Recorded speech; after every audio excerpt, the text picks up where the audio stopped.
Hello and welcome to the D20 to 1 podcast. Although this is episode 1, it is technically episode 7. Episodes 1 through 6 will be considered lost episodes, given the nature of the quality of some of the early recordings, and also losing 2 players early on. Their work will still be preserved and later mixed into a compilation of those first 6 episodes. This particular episode picks up with the aftermath of a mission and the meeting of a new party member. The majority of this campaign is taking place in a homebrew world I call Terralina. I am currently writing a guide on this area, and essentially my friends and I are casually playing and basically playtesting certain elements of this new campaign. At times in the early recordings, my children can be heard in the background. That's just the cost of being a father and a DM. My players will introduce themselves and we can get started with episode 1. Please enjoy. Hi, my name is Joshua. I play Broxim. He's a Gnome knowledge cleric who has just finished his training. He's going out into the world to gain more knowledge, and he was given a book to take care of by his master. Unfortunately, his master didn't tell him anything about it, and he has disappeared. So he is on a search to find him. Hi, my name's Cami and I play Celeste. Celeste is a high elf who comes from a noble background.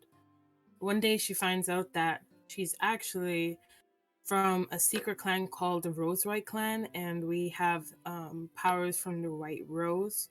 There's more to find out about that, but my character generally likes to play things safe, stay in the background until things are required of her. Otherwise, she's on this adventure to pretty much just explore and see what's out there because she was raised kind of sheltered. She's 6'1", she has white hair, green eyes, and tan skin. Hi, I'm Allison, and I play Zaida. She's a Tiefling Sorcerer Warlock with the Archfey patron, and she would do anything for her patron, her lady, who she is in love with. This is what I like to call retcons and recaps. First of all, Michael, who is playing Elf, mentioned in the group chat, will no longer be playing with us. But that doesn't mean that it's not open up into the future, that he could make a comeback. So I will handle his character in game. I'm not sure yet if I want it to be a full departure or I will have it as a walking upstairs and then disappearing for the rest of the series type thing, like in old sitcoms. So, Fair. That happened on Family Matters. It happened on Family Matters. It happened on Married with Children. The classic characters there and then never spoke of again. And also our other Michael. He has work, so he won't be joining us tonight. But that's fine. Even though I had some roleplay elements for him to expand on his character, it'll be fine for now. Okay, so we'll get started. Where we last left off, you had the confrontation with the other adventuring party that helped you with the little demon problem that was happening at the old farm. From there, you guys had a nice brunch with them and learned more about their team. You had all returned to, you started walking the town just to get general supplies because it's a 2-day journey from this town to the next one over, which has a facility for the teleportation network. And since you all have tickets to Terralina, that's where you're headed. These tickets allow passage specifically to the teleporter that is tied to Terralina. What else happened yesterday? Not yesterday, last time. Also, the townsfolk. You're noticing that all the ships were coming into harbor. They were barricading and tying them down, making sure they didn't go anywhere. You notice that a lot of the shops were starting to close up and bar their doors, and you notice things that look like spikes almost being attached to the outside of buildings, almost like fortifying against a siege. And you noticed a fisherman sitting out in front of his home, sharpening a blade, and he was real dodgy about the significance of the storm and why he's acting as if he's preparing for battle. All of you managed to go into the inn known as the Comfy Kelp Inn. At this inn, you met a half-elf girl who seems to be the proprietor. She also would not mention anything about the storm other than it happens from time to time. And there you also met a Goliath who had been abandoned by his previous adventuring party and has been living in the town of Albatross ever since. Allison, since your character is new and I already forgot her name. Zaida. Zaida? Zaida. Zaida. Yes, Zaida. Your character of Zaida has already been in town for several months on a quest of her own. You are currently in your room. You've been through several of these storms, but you've never cared enough to question it. It's just storm rolls in, hit the hay, wake up in the morning. So at this point, I would say that you're currently in your room. What you're doing is up to you. And we're going to pick up immediately after the group has gotten their rooms. So Elf has already gone up to his room. Broxim and Celeste, what are you currently doing? I would be reading the information aloud to the book to figure out what it could give me that I have found from the party that we met as well as the party itself. Okay, that's one thing I have to mention. Allison, Broxim, he has a book in his possession that he uses as a shield. It's a magical book that doesn't appear to take physical damage. It's a white leather bound book with gold trim.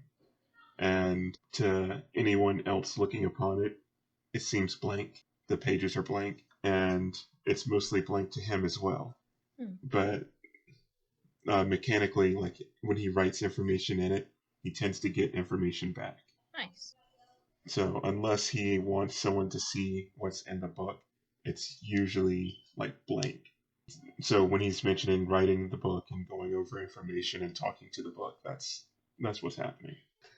Okay, so Broxim, you said that you're currently going over the information you gathered. Yes. Any information in particular, like anything you want to narrow down? I would want to know more about skeletal creatures that we came upon and where they came. Skeletal creatures. You're talking about the individuals that were transformed in the cave? Yes. Okay, so the information that you already have there, because you were in the midst of combat, I wasn't able to read. So the full explanation that did appear when you asked for that information and it was given to you was that that a demon, that particular one is a type of spine demon that infects individuals and causes them to also grow spines over their entire body and becoming essentially living weapons. That these individuals become husk-like and are filled with a black bile.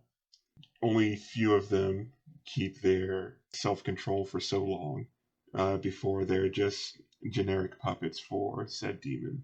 While not a particularly strong entity, if it's able to infect large numbers of individuals, it can become much more dangerous. Yeah, for like having pretty much an army of infected individuals to control. Like zombies. Yes.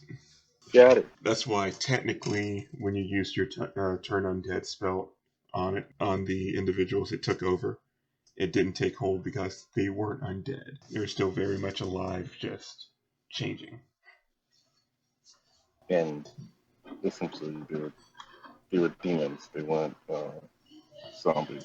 Yes, they would fall more into that classification. Anything else before we move on? I would like to ask the book, what are the 5 draconic sorcerers that are spreading this magic around that should not be spread, that the other party mentioned? The consortium of 5. Yes.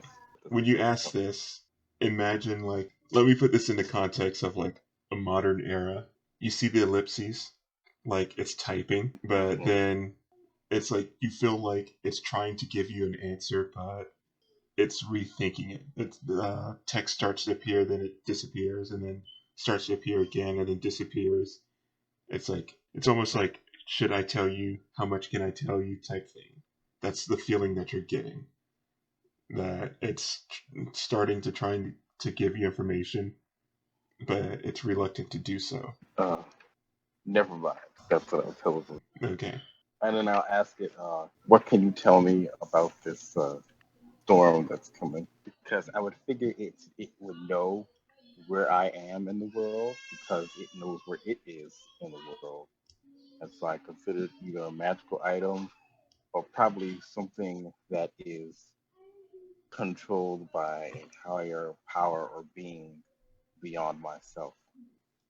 And I figure this book is because it was given to me by my master. This book is either 2 things. Well, it definitely is one thing, a magical item, but specifically it is either 2 things.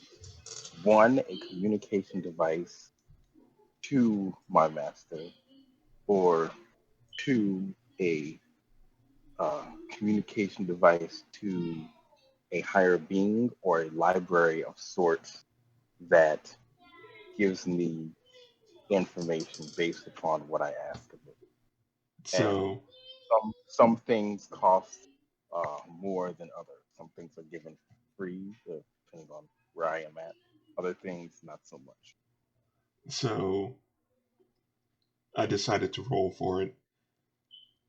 Yes, the book knows your general location, and it can give you a little bit of town history, of Albatross. It's a port town. They specialize in fishing. Used to be a haven for smugglers and pirates. But as far as a storm, it can only tell you that storms are a naturally occurring event. That it has no details on a storm that you might think is weird. It's like storms happen, winds blow in off the ocean. It's pretty much giving you a meteorology lesson. Can I ask it to detect magic on the what did you say the place we were staying at was Comfy Kelp? Yes, the comfy kelp. Yes. Can I ask it to detect the magic on the Comfy Kelp? You'll see one of the blank pages, and at the bottom of this page is a place for a signature, and there's a circle. Above it appears to be a contract. Wants to sign a contract. What is this contract? The gist of it is for the continued exchange of information, you must agree to pay the price.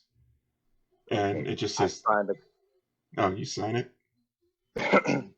I sign it. All right.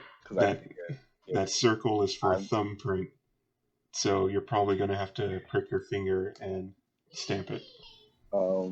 I take out one of my small dagger and my quill and stab my finger on my thumb and put my thumbprint on it. All right. So the contract, which was once black ink, it's now in gold. And at the bottom it says contract accepted. What was the cost? It didn't say. Didn't say. Just signed in blood. With Yes, So because the thing is that here's the other part you don't know is I'm a knowledge cleric, so I would probably understand that the contract that I have just signed is either with the person or library or thing that has has been giving me this information, or um, and it's probably either for my soul of some sort, or probably an aspect of secrecy or whatever. But because I'm a knowledge cleric, I have an affinity for wanting to know. I have to know, which is why I am an adventurer to begin with. Okay, and so right, that's the backstory of my character, and so continuing with that, there's always been a point to where I keep asking the book for more information that says there's a price to be paid, there's a price to be paid, and I'm tired of it. Okay, so you now, like you as an individual, you have now gained the spell Detect Magic, so you can Excellent. perform it. And no cost. Well, the normal cost for casting Detect Magic. Other than that, it's not like something's going to happen every time you use it. It's your spell now. But I already had detect the magic. Did you? Yes, I'm going to magic. do. Okay, so I'm going to do you one better. So, My range for it is 30 feet. Now, yes, if you give now me an extension on that, then that's. Hey, you're getting ahead of me. That's what I'm doing. So now I'm going to increase your Detect Magic by quite a bit, actually. You now have a range of 120. oh shit, hell yeah. Wow. Oh shit. Oh shit. The difference the difference is if you use the extended range, you'll burn 2 spell slots. Okay. Is that always 2 spell slots or Only if you use the uh increased range. that's okay. Only if I use the increased range. Yeah. And will that continue to be 2 spell slots or for the entirety of the game? Meaning like if we get up to level 5 or 8, will it Yeah, go you're back down saying to like one? we'll see what the future holds. For now, if you use it For with now it's the 2. increased range, then it's going to cost you 2 spell slots. Okay. All right, so moving on. Celeste, Cammy, you're still with us? Yeah. I'm looking around the hotel trying to see who's sitting around. And I'm gonna ask them like, what's up? What's going on? Why people like why we have to hide and stuff. Okay. Could Zeta come down now? Yes, if you'd like to, you can come downstairs. All right. So as you're starting to ask around, you see coming down the stairs a tiefling with gray skin, black hair, indigo eyes, and beautiful curling horns that are wrapped in what looks like silver leaf. So they're very ornate. And she just sort of comes down the stairs. She looks a little sleepy, but she's also looking around and um, looks very interested in trying to meet people's eyes and trying to engage with people. Okay. I look around and I go up to a few people and they all keep to seem avoiding my eyes. It's like they don't want to tell me something. So I look over and I see someone who actually seems to want to meet my eyes, and I go and approach them and I say, "Hey, what's up? How are you? Do you know what's going on?" Oh, hi. Hmm. Well, I think it's just another storm. I usually sleep through them. I think it happens pretty regularly here on the coast. And then she just sort of shrugs. Well, why are you up then? Aren't you supposed to sleep it out or something?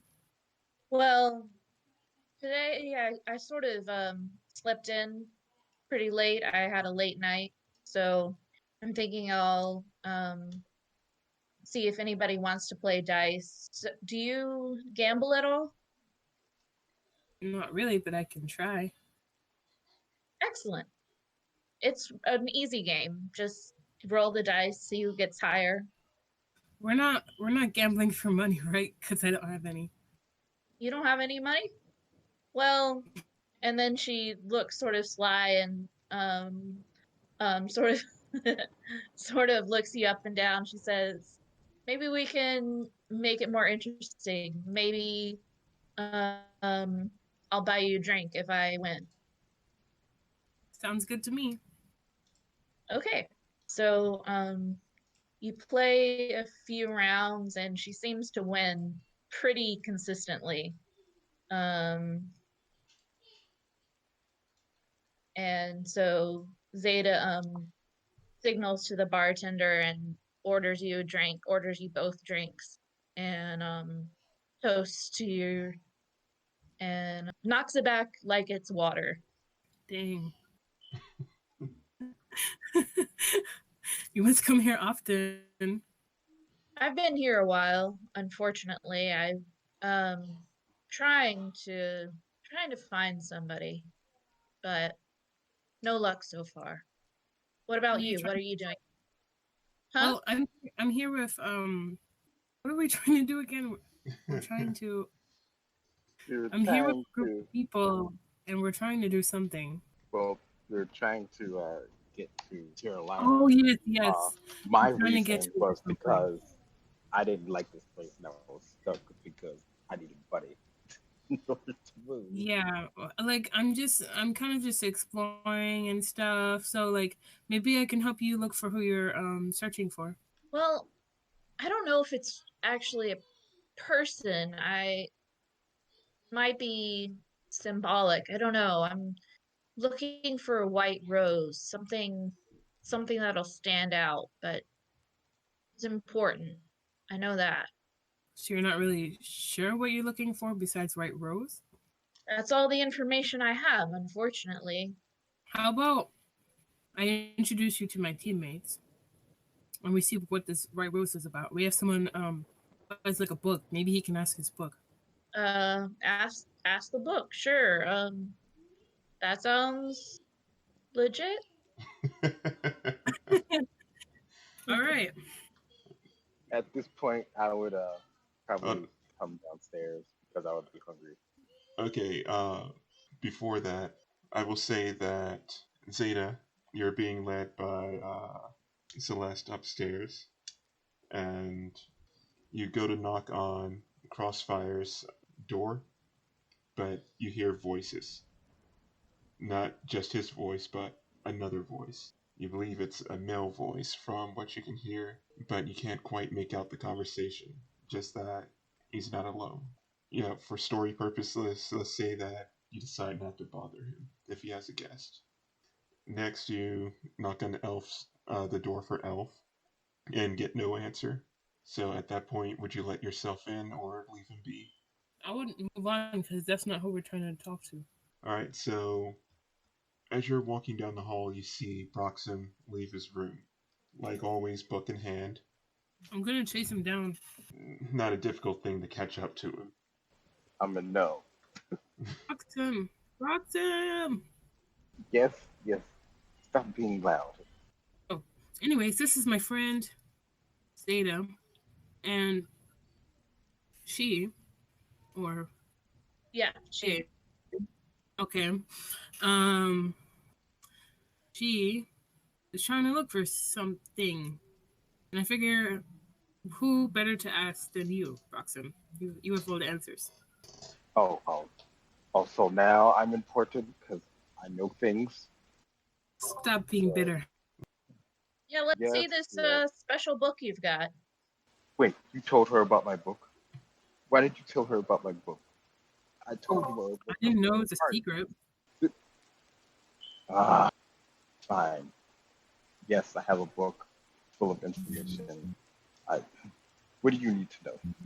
You know what? Wait, first, before you need to know anything, how much are you willing to pay for what I know, like what she is as far as like cleric or a rogue or whatever have you, What her class classes. is? No, you Yep. wouldn't know that just by looking at it. No, I was gonna say as far as tieflings go, I would believe that you have knowledge of what tieflings are like, and that from your general experience, she does seem like an oddity, even amongst tiefling. The gray Well, skin is unusual. Usually you see red, shades of red. Sometimes Um, purples. and the horns are definitely nobody they never really decorate their horns that you've seen. Well, maybe they do in your world, but and oh, she wears a chain shirt, so she and carries a rapier, so she looks like she's got some scars, so she looks like she's maybe a fighter. You don't know. what you see before you is a 2 foot small gnome. I have a brown skin with green hair and Green hair. yes, and green eyes, just like many gnomes. Uh, I don't want to be bothered with things. I just want what I want and am happy to help people. But because, again, me being a knowledge player and wanting to be alone in my library of things, Uh-huh. I feel uh, annoyed when people want things from me, which is it's a duality of that way. But so you were saying that you wanted information on this white rose, and you have no picture of it. No, unfortunately, I don't really have anything more than those two words, white rose. Well, So, specifically, you were told that the white rose would bloom in Albatross. Oh, right. I'd forgotten that. so you were told the white rose would bloom in Albatross, and all right, let me see if I can figure this out. I go to my book and I start writing. I ask the book whether or not the White Rose is a group or organization. When you write in your book, uh, is the white rose a group or organization? It'll reply with a group, and then underneath that it says a family question mark. Okay, I hide my answer. I hide my answer from her. From the chiefly. What did you say your name was? It's Zaida. Zaida. I write her name in the book. You write the name Zeta in the book, and it just says fairly average name. And It's then I write Tiefling. Zeta Tiefling afterwards. See if it gives me more information. It says these are common in many tiefling names because you don't have like a surname or a family name or anything. You just have like a first name and a race. It's like a lot of times you gotta be really specific. Right. Okay, I hide my answer. I hide what I wrote. I close the book and I say, okay, uh, I have an answer for you. What do you know about this? What are you looking for with this white rose? Um, I just I wanna if it's a person, I wanna meet them and talk to them. If it's I don't really know. I just know it's important. And I Or, get the feeling once I find them or it, I'll know what to do. okay, well, I have an answer for you. Okay? Pay up 5 gold because the last time uh, I went on a journey and the whole thing, this would make my like third time now. All right. Yeah, Zeta coughs up. She hands you 5 gold. She says, "This better be good." What you're looking for is not a person or a thing. It's an organization or family, possibly even both. Oh, okay. White rose blooms. What is that? Blooms. Hey, you asked me about the white rose. Nothing more. You're not very helpful for a cleric, are you? What do you mean I'm not helpful? I just told you exactly what you were looking for. Now you So, have an idea of what it is. Celeste. What's Okay. up? So, in the midst of this conversation, you're not feeling too hot, Oh. and you think you might need to lie down. Okay. So I'll just slip away. Hey guys, I'm not feeling too good. I'm gonna go take a rest. Later or tomorrow. And then I'm gonna head up to my room, take off my shoes before I get inside. That's important. Can I do a medicine check on Celeste? Alright, give me a minute. Nothing seems to be physically wrong with her. So, Celeste, Go ahead. when you make it past the threshold of your room and close the door, you don't even remember climbing into bed. It's just dark. Dark. Yes. But you don't feel like you're sleeping. You're just in dark. Oh no. If you take a step forward, once your foot places down, there's like a shimmering ripple effect on the ground around you. So, what is it? Water? Can I investigate it? You can reach down, touch it. Give me an investigation. Oh, I need So It's rough. you don't know what you're standing on, but when you look back up from trying to investigate the ground dish type thing beneath you, it's almost like there's a spotlight in the darkness, and there's a figure sitting in what looks like a wicker throne. What throne? Yes, like wicker, as in like woven branches and whatnot. Okay, got it. You just kind of see like what may be a person. You'd have to approach to know for sure. Can I walk towards and like see what's going on? Yes. So keep walking towards the spotlight until I get close, and then I don't know. As you get closer, you see an individual with dark skin, dark, deep, like rich mahogany colored skin, and they appear to be quite old because the grooves in their skin, the wrinkles, almost look like tree bark. It's just like this really beautiful, like sculpted pattern in their skin from just the natural process of aging. Oh my god, am I talking to Groot? You notice that there are pointed ears, so you think that they're of elven descent. And like yourself, their hair is white. It's long and flowing. It passes down across the throne and out onto the floor. How tall are they? Once you get close enough to her, you're basically at the foot of the throne. She lifts a hand, and you see long, pointed nails, painted white. And she says, "I'm disappointed in you, child." Why are you disappointed in me? Actually, who are you? Do they not speak of me anymore? No. I am the matriarch. I am the first of our family line. Oh. Do you really let out a sound of disgust? No, I'm just worried that I'm in trouble. And she says, "I, from beyond the veil, watched your performance. We do not shy from battle. We are the white rose. We are the white briar. We are the thorns that tear apart our enemies.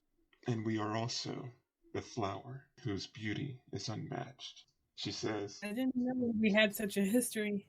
You've forgotten. They've forgotten. But you will be the reminder. Hold out your hand. Okay, I send my hand. Which hand are you reaching out to her? I'm reaching out with my right hand. This individual on the throne, she reaches down and she touches her index finger, the pointed nail, to your skin.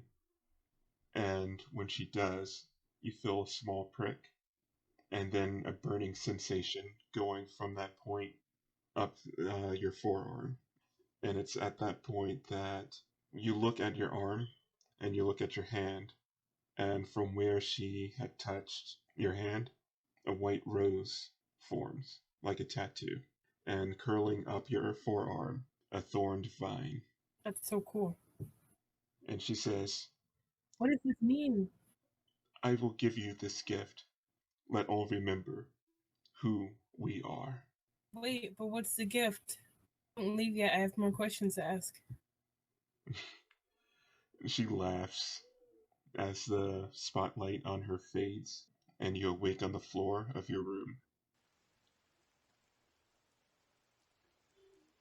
What a weird dream. It's still night. It's still raining outside. You feel like it's been hours, but if you decide to leave your room within the next minute or so, Broxim and Zaida are still outside talking. So I'm gonna investigate my hand to see if this mark is still here. Oh, it's still there. Weird. I wonder what this all means. And it makes a lovely contrast on your brown skin. Oh yeah, cool tattoo. As you're thinking about it, you find, like, as you focus on this tattoo on your arm, you feel like you can do something. And when I say you can do something, I mean, unless you really try it, you're not sure what it is. You just feel that there's something you can do. I can wait till tomorrow to test it. I don't want to damage any hotel property. Okay. You can wait to test it. You're like, oh, I feel like there's something I can do, but I don't know what it is, and I don't want to wreck anything. Yeah, that's the realistic answer. Everyone else in movies, they always go destroy property. I don't have that kind of money. It's like, hey, I found this really weird looking alien gun. Let me shoot it and see what it does. Exactly. But yes, that is your current situation. You now have a tattoo that literally magically appeared on your hand and arm, and almost no time has passed. What did you say? I'm gonna contemplate whether I should tell Zaida about this tomorrow, and then or Zeta, and then I'm gonna go to sleep. All right. So you're turning in for the night. Mm-hmm. Broxim and Zeta, are you still having your conversation in the hallway, or have you gone on to other things? Yeah, Zeta would keep chatting with this guy for a bit. She's a social kind of person. She'd maybe ask what they're doing, where they're going, maybe. That's what you say. Yeah. So where are you headed next? What's your deal? My deal, wait out this storm. We were trying to leave this forgotten place. I finally probably may be able to leave. I wanted to leave yesterday, but storm was coming and there was a bunch of stuff that happened. But yeah, oh, uh, I need to get some food. I wonder what they have in this inn. You've been here for a while. Fish. Lots of fish. Yes, Awful. there's a type Jesus. of fish stew that is quite popular in town, but at this point in the night, especially on a storm night, you know that the kitchen is closed, so any hot foods are not available. But they do have plenty of dried squid, dried fish, like dried salted fish, and breads that are usually sweet to counteract the salted foods. So yeah, you got like fish jerky and bread as your Right, yeah. jerky and bread. Oh Because God, fish jerky again. Reasons I need to leave this place. I swear to God, I'm going to turn into a fish. It's not literally, but fine. I'll head down to the kitchen and get something. That is what I'll do. so there's no one in the kitchen when you go downstairs. Because like I said, on storm nights the kitchen is closed. But there are two baskets. Well, not two, three baskets. One with the dried squid, one with the dried fish, and one with the sweet rolls. And there's a sign that in common says, "Take what you will, eat what you take, and please leave some for other guests." Okay, I will take some of the dried fish and some sweet bread and head back to my room. And then in passing, I will say to Zeta, are you used to this fish? I, I've only been here for a couple of weeks, and I hate this fish. Just come on, I can't wait. Not wait. It. Actually, Zeta, if you want, from months of being here, you've actually learned a little trick about making a nice little meal out of these dried ingredients. Zayda's not a very good cook, but she makes it slightly more palatable. Oh, It's still terrible. how does So, it become more palatable if it's still terrible? so essentially, what you What do. tastes different? So Zeta, essentially, what you've been doing is getting a bit of water and heating up the water in a bowl to a boil, and letting the dried ingredients sit in there with a little bit of herbs that you keep on you, and pretty much just making a reconstituted fish stew. Oh, I have a better idea. I have prestidigitation. I can, where is it? I can chill, warm, or flavor up to 1 cubic foot of non-living material for 1 hour. So I actually, I Change don't the keep, flavor. I sort of, I try to make it look like I'm sprinkling herbs, but I also speak a little incantation, and it's apparently casting spells is not very subtle. So I'm just sort of muttering under my breath and sprinkling something invisible over it. And then I serve it to you with a flourish. It's like Huh. you combine it with minor illusions so that it looks like you're sprinkling herbs, but it's really nothing. It's just prestidigitation. Sure. Yeah, I do that. I could do like I a sleight of hand for it. Sure thing. Let's see if Broxim notices. And when I Hey! yeah, you're not actively looking for it, so I'm just gonna use your passive perception, which is a 12. So yeah, she more than yeah. impressed you. Okay, so she more than impressed me because I was like, wait, minor illusion. I'm a master of minor illusion. I'm a freaking bell. Yeah, but you're like not actively looking for But I'm not trickery, acting for so trickery. just using a straight passive. Okay. I taste it. You're pretty good at this cooking thing. I know. All right. I guess see, a hand for a hand. That 5 gold was worth it, huh? Yeah, sure. All righty. Um, so I am going to turn in for the night. Um, and this, hopefully this storm doesn't blow away this inn. Uh, also, you've seen the people around here are getting kind of edgy. Just, simple fishermen. She just sort of blows it off like she doesn't think much of it.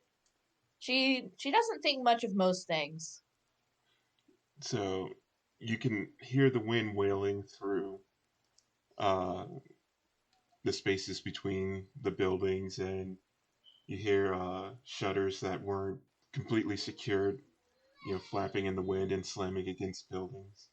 You hear the rain beating down, and you can hear the ocean, the water crashing against the shore. It's typical storm sounds. Every once in a while, you may think. Actually, Yeah, give me a perception check for the two that are still up. perception. Mm. Mm, bang. Hmm. Okay, Ow, so good tonight. you're not normally up like during a storm, but this time you hear something strange, and whether or not you think anything of it is up to you. You hear like something along the lines of, it's just a weird. Ew. How did you make that? Well, I Yeah. like to believe that I'm quite the accomplished voice actor when it comes to monsters. Oh my god. That was good. That was good.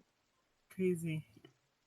But yeah, and also with your perception, Broxim, you don't even need to have it that high to see that the Goliath, Brutus, is sitting cross-legged in front of the door to the inn and just watching the door, arms crossed. A door, mind you, that has a heavy block, heavy bar sitting in front of it. I take a nod to Golem.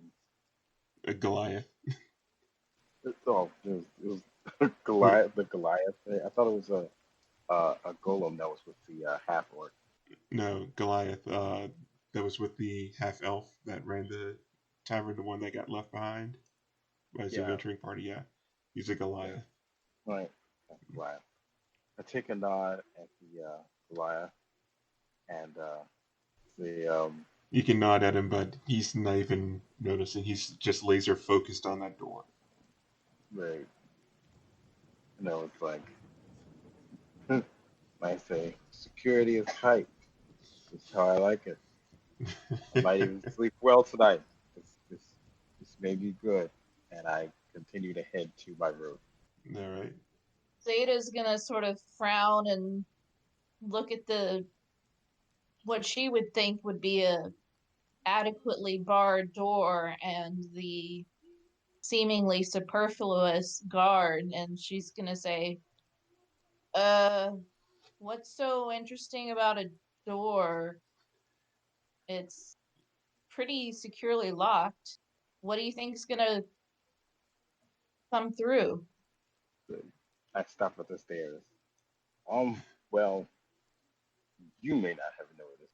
Townsfolk around here are been all on edge, and there's, things like the doors and people putting spikes on houses and stuff. So uh, I think there may be something up more with this storm, but haven't been able to make heads or tails of it.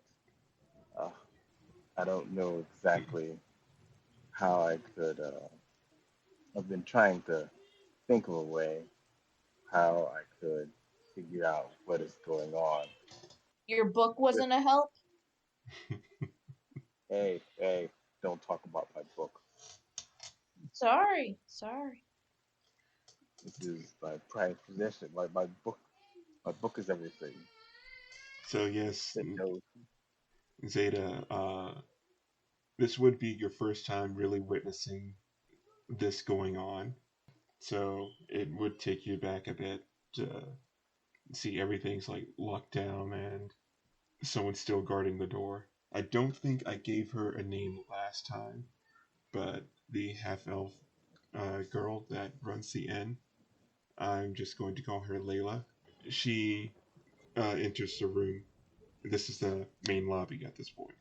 She enters the room and suggests that the two of you should go on to bed. Zeta rolls her shoulders back and says, well, if you're expecting company, maybe I could help. I'm not too bad in a fight. I mean, I don't see what could come through that door, but she just sort of trails off. Who said anything about a fight? Fight? I just came from fighting.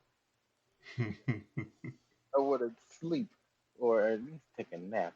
Broxim, are you like up the stairs towards your room, or are you actually within the lobby at this point? I would say at this point I am halfway up the stairs Okay, so because Alice, I figure with my speed, I would be halfway up the stairs. so Allison, do you care to study Zeta? Not Zeta. You're Zeta. Layla anymore, or are you Yeah, just? I'm looking at her. She seemed worried. Can I get a perception from you? All right. Not very good at that. Hmm. I did okay. Oh, no, she's pretty sturdy. Like, she's not shaking, she's not worried or frightened or anything. But you do notice that her clothes seem a bit damp. She's not, like, completely drenched or anything like that. But you notice that the fabric seems like it might have been wet recently. Out in the storm, were you? It's sounds pretty serious out there. Maybe you want to warm up by the fire? By the way, is she pretty? Yes, she is. Zeta would sort of, you know, do sort of a chivalrous, concerned, not really mother hen, but more chivalrous. Um, why don't you sit down by the fire, warm up? You shouldn't be out in the rain, especially not alone. She'll say, that's quite nice of you. I'll just head over to my room and I can light a fire there. All right, if you say so. It Zeta and stays up. Oh, go ahead. I'll say that she. It's not like she right out refused the offer. It's like they're looking at her. There was some consideration, but it's like she's really saying like it's best if uh, you retire for the night.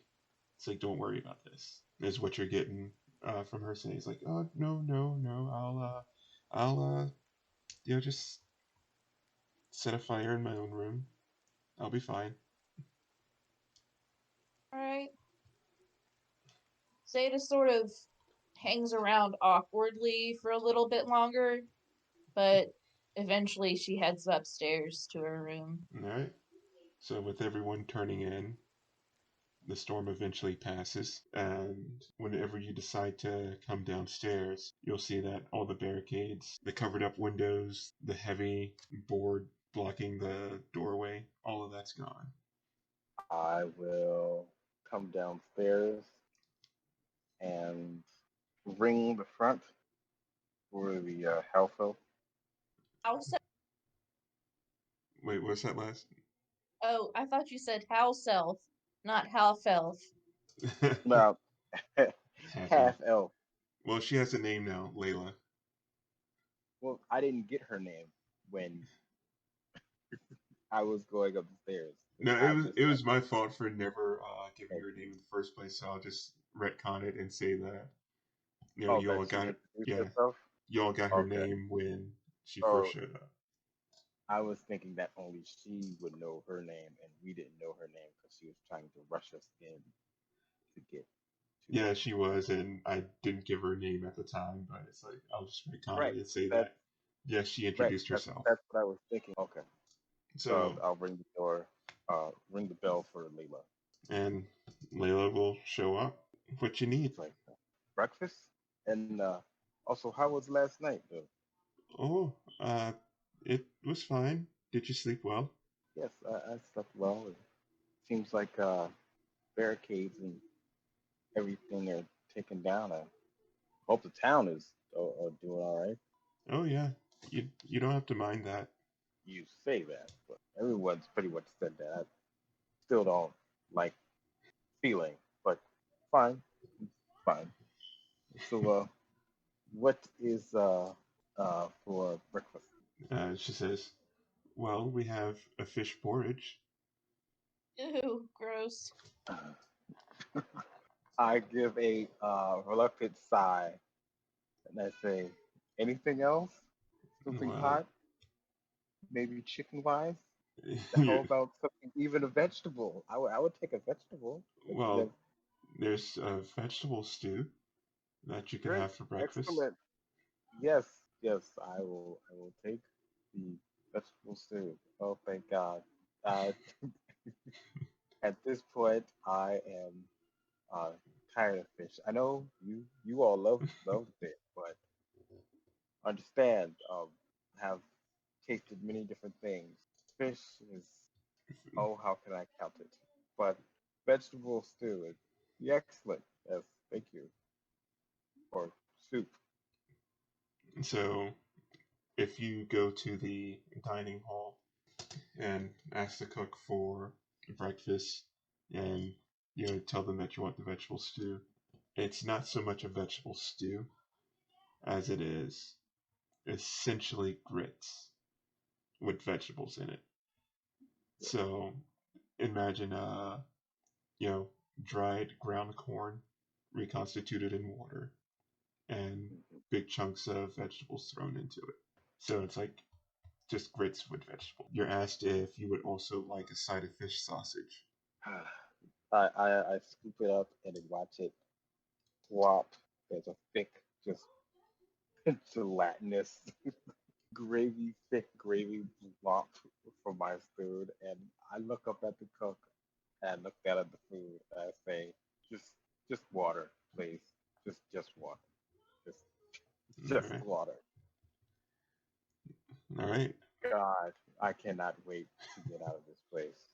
I just can't. Just So Celeste, what is my Celeste? only comfort is my book.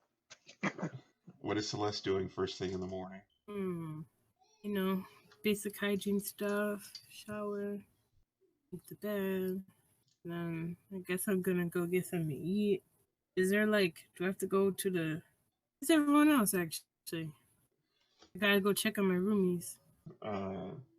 Who are you checking on first? I don't know where Zaida's room is, so I guess I'll go check on Broxim and the rest of the team. You knock on Broxim's door, and there's no answer. You just assume that he might have already left out. You'll know if you go downstairs, but when you knock on Crossfire's door, there is an answer, but he says he's not really hungry and won't be coming down till after breakfast. And again, you think you hear another voice. Weird. It really scares me. Oh, there would have been a lot more to it if he was here, but we'll have to do a flashback next week. Okay, well, the elf isn't in the story anymore, right? Yes, when you go to knock on Elf's door, it's slightly open. All right, well, I'll forget about that. And I'll go check downstairs to see who was down there. Wait, you're just going to disregard it? You're not going to go into this room of your companion that's slightly open? Because I thought, okay, well, let's check it out. Okay. That's my life philosophy, to just mind my own business, you know? Yeah, I'll allow it. You know, it's like if that's not something your I'll character check would it do. today because we gotta see what's going on there. Yeah, I was gonna say if it's something your character doesn't do, then that's fine. So you go downstairs to check on everyone. Zaida, what are you doing first thing in the morning? Sleeping in. Zayda's not such a morning person, but eventually getting up and going downstairs. Okay. And Celeste, at this point, are you trying to hide your new body art? For now, because I'm just not sure how I should say it or what the reaction would be. It's pretty similar to what Zaida's looking for. Yeah, it's like it bloomed overnight. Yeah. I want to at least ask Broxim about it first or something. Okay. So, since Zayda's sleeping in late, it is just the two of you downstairs getting breakfast if that's what you like. Yeah. I'm gonna go bother him. You arrive. Broxim is reluctantly trying to eat his breakfast. Good morning, Broxim. Are you there? Are you ignoring me? Man, it's just you try new things, and I mean, it's not bad, but it's bad. I say this all while not looking at her. Okay, well, while you're doing that, I do have questions to ask you. More questions? Yes, Fine. more questions. Yes, fine, more questions. Okay, so don't tell anyone, but What do you mean, don't tell? After, just hear me out. After I went upstairs and I went into my room, I had like this weird like apparition or like dream, and I thought it was fake, but then I woke up and I had here, look down or up, yeah, look up. I had this on my arm.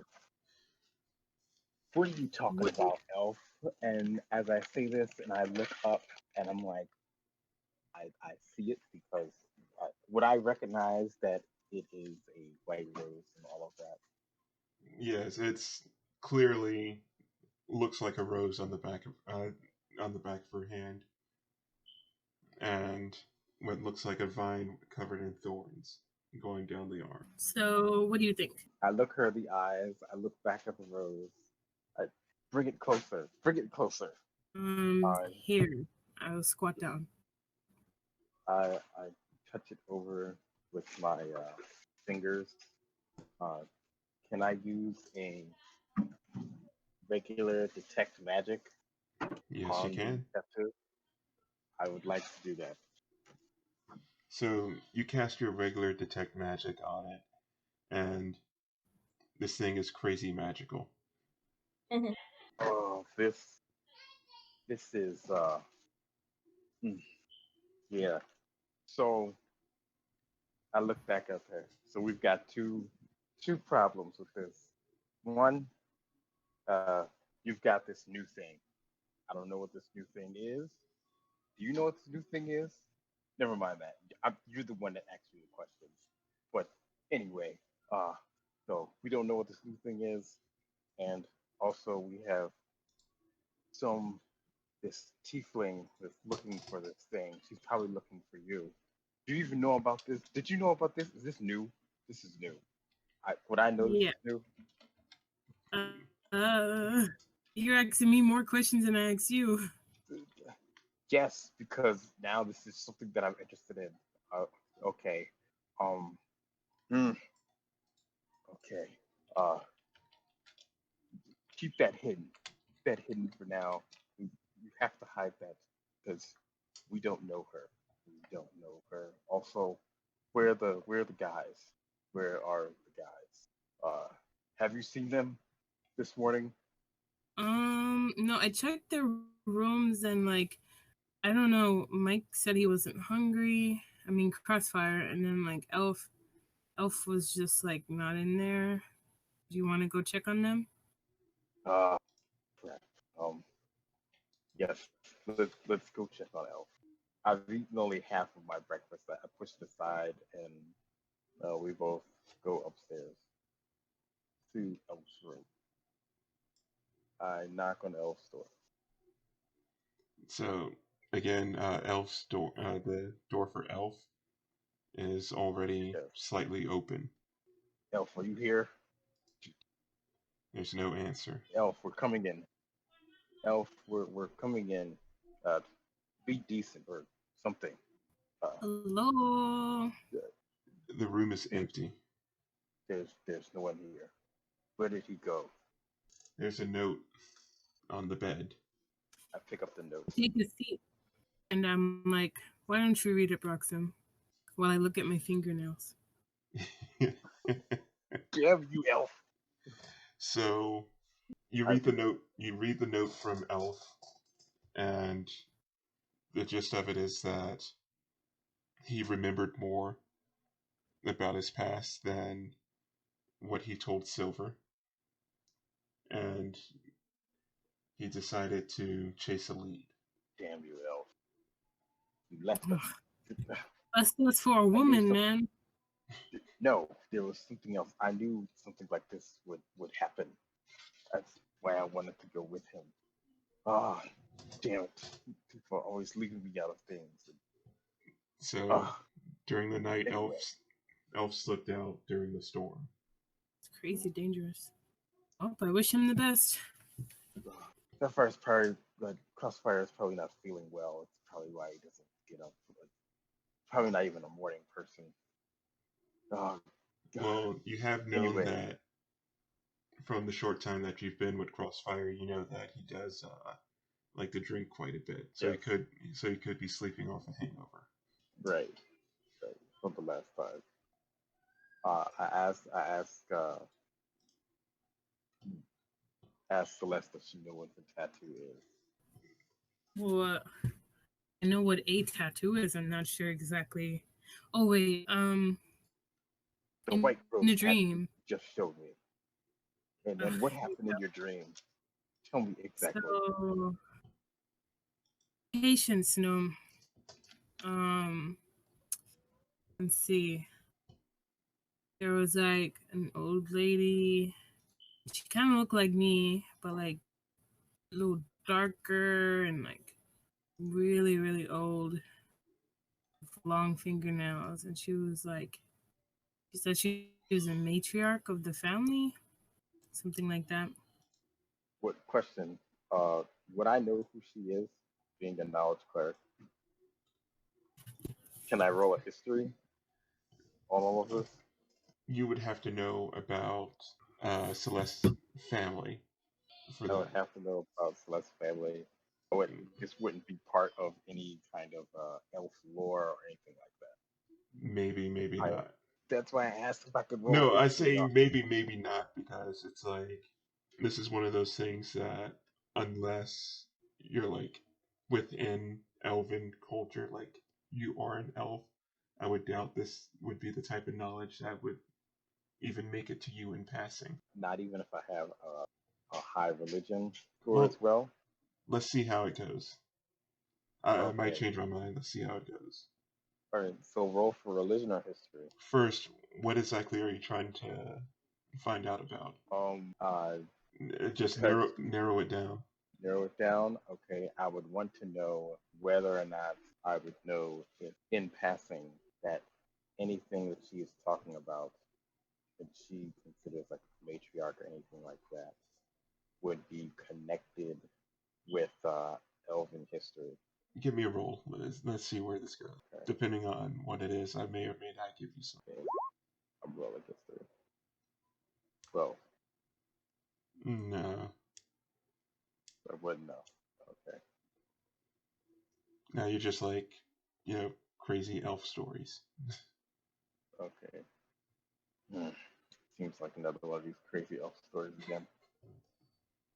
I write this down. I write her dream down in my book because I would deem it important enough to write down in my book. You elves in your dreams. Would I know this is the thing that happens a lot with elves? Uh, Yes or no? just dreaming.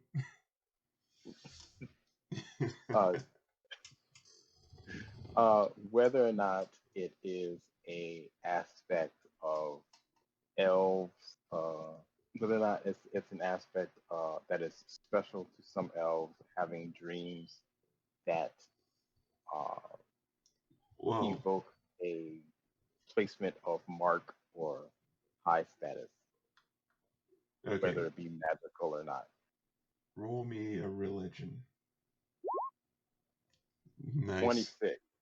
Yes. So, you being a cleric and rolling so well, you know that there are many cases of like people who are religiously devout, uh, cultists, things like that, receiving markings and things from beings that they serve.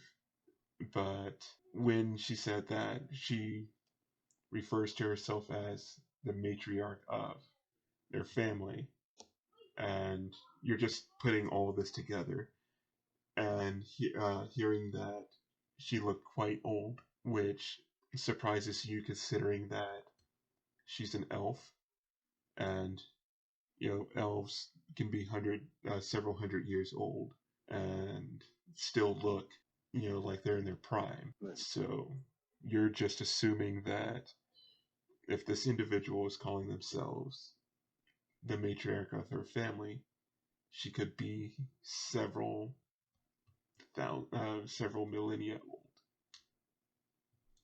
And again, for her to appear in that type of space, and bestow like marks of power and whatnot, you feel like there's some degree of divinity or higher power involved. Because from what you know, it's just been from a religious aspect that people have been so-called branded and marked by their patrons. And you're welcome to relay all that information if you like. I tell Celeste that he most likely has been chosen in some sort of way by this higher matriarch. It may be connected to her family or uh, whatever religion serves, and that she has definitely been bestowed with some great power. And you definitely have a mission. Yeah, what it is, that's definitely for you to figure out. It's like me with my book. Sounds like a lot of responsibility. Comes with the territory. This was some kind of anime game, I'd be like Mindokusai. Yeah. after having this But like I said, keep that secret from this Zaida woman. You don't know who she is. after Okay. Sure. Okay, so after spending so much time after initially getting this marking, you spend some time so you feel like you know what it does without actually using it. You feel that because of it, you can now cast the cantrip Thorn Whip. When? What is that? So Thorn Whip means that you create a long vine-like whip covered in thorns that lashes out at your command towards a creature in range. Wow. Doesn't it draw the person towards you as well as do damage? Yes, it does piercing damage, and if the creature is large or smaller, you pull the creature up to 10 feet closer to you. And when it manifests, it is a white vine covered in thorns. That's pretty cool. Shit. So I think I know what it does, Broxim. And I'm just gonna relay to him that I think like I feel I can pull people towards me and attack people with piercing damage. I'm just gonna I'm gonna go upstairs and I'm gonna get a long sleeve or something to put over my hand and arm. All right. So before we end this, because my cutoff time's 9, before we end this, Zeta. Yeah. While you're resting in your room, you hear a voice in your head. It is one that you've heard before, and without cluing the rest of the party into it too much, you know what it means. But you hear her voice again, and she says to you, "The white rose has bloomed." Hey. And that's where we'll end.